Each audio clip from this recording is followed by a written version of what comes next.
The engagement party was in full swing. The intimate event hall, glowing with soft fairy lights and dressed in elegant floral arrangements, buzzed with laughter, clinking glasses, and guests brimming with excitement. It was supposed to be a flawless night, a celebration marking the beginning of a future with Emily, my fiancée. I threaded my way through the crowd, shaking hands, returning hugs, and accepting an endless stream of congratulations. Everywhere I turned, someone told me how lucky I was, how radiant Emily looked, how she practically lit up the whole room. And it was true. Emily had always managed to draw eyes without the slightest effort, yet something felt off. Maybe it was the way she avoided my gaze each time I looked at her, or how her laugh sounded forced, shaped rather than sincere. I tried brushing it off, telling myself it was normal wedding anxiety, the sort of nerves every couple faces. Needing a moment to clear my head, I slipped out onto the balcony. The crisp night breeze wrapped around me, a refreshing contrast to the warm, crowded chaos inside. I leaned against the railing, letting my mind wander. That was when I heard them. The balcony doors were cracked open, and just inside stood Emily and her best friend, Clara. Their voices drifted out clearly, unguarded, casual, unaware of my presence. I hadn't meant to eavesdrop, but their words rooted me to the spot. "I still can't believe he actually proposed," Emily said, her tone light, almost amused. Clara let out a soft laugh. "Why wouldn't he? Daniel adores you." Emily exhaled sharply. "He does. But come on, Clara. If things hadn't fallen apart with Aaron, I wouldn't be here. Daniel's wonderful, but he wasn't my first choice. You know that." My lungs seized. Clara hesitated. "Emily, that's cruel. He really loves you. Aren't you happy?" Emily chuckled quietly. "Sure, I'm happy. Daniel's stable, dependable. He'd never walk out on me. But Aaron was thrilling, passionate, everything I wanted. When that went south, Daniel was the safe option, my fallback. And honestly," she shrugged, "I'm okay with that.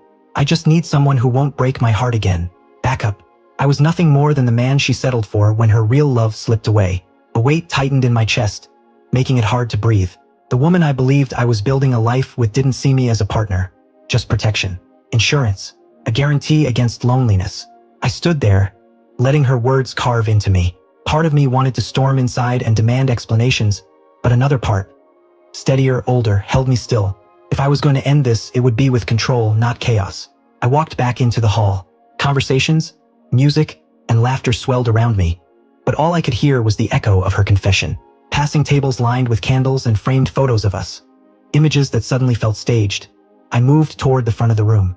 "Can I have everyone's attention?" My voice cut sharply through the noise. Conversations died instantly. Heads turned. Emily looked up from the bar, her smile faltering into confusion, then fear. "Daniel, what are you doing?" she asked, her voice trembling. I drew a breath and held her gaze. "Emily, I heard everything you just told Clara." Her eyes widened. I don't know what you think you heard." "You know exactly what I heard," I said, my voice unwavering despite the ache beneath it.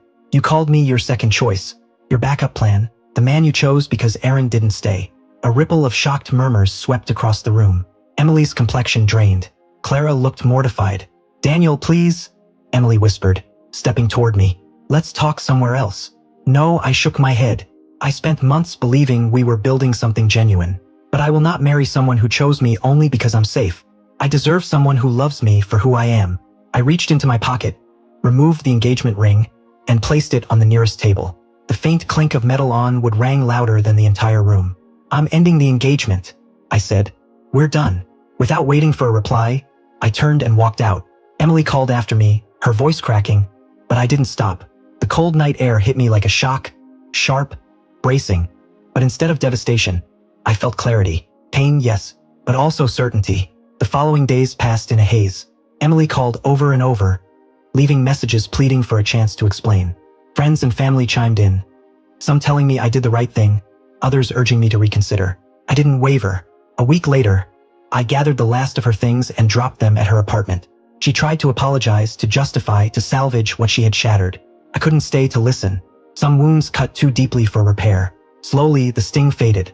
I poured myself into my hobbies, my work, the people who genuinely cared for me. The more distance I gained, the clearer everything became. Overhearing that conversation had been excruciating, but it had also freed me. It forced me to see the truth I hadn't wanted to acknowledge. I deserve someone who chooses me, not because I'm safe, not because I'm convenient, but because they love me without hesitation. One day I know I'll find that, For now, I'm grateful I had the strength to walk away.